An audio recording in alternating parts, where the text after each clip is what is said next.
Fees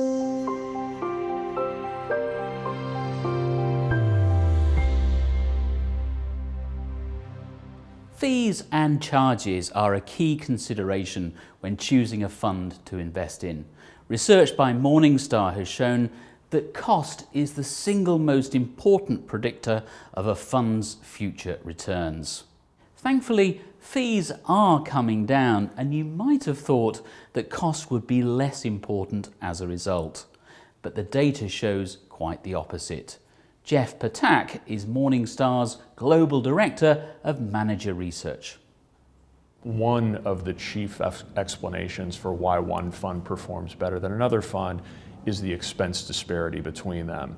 And so if we can posit the argument that in the past there was a wider range of expenses, then it stood to reason that cost played a significant role in performance differences between funds. It's one of the reasons why cost works as well as a predictor as it's done.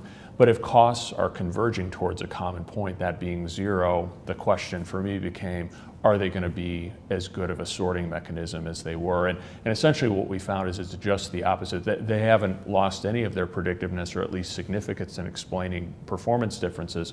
They loom larger. So why should it be that despite falling fund fees, cost is even more important than it was?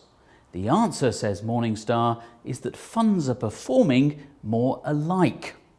The pre-fee performance difference between funds in a given category of a given style has actually narrowed. And so what that means, and it's narrowed more quickly than the expense disparities have narrowed.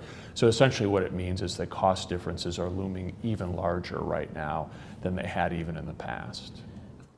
So it's even more critical than it was that you work out exactly how much you're paying to invest. And remember, some costs are hidden, or at least very hard to find.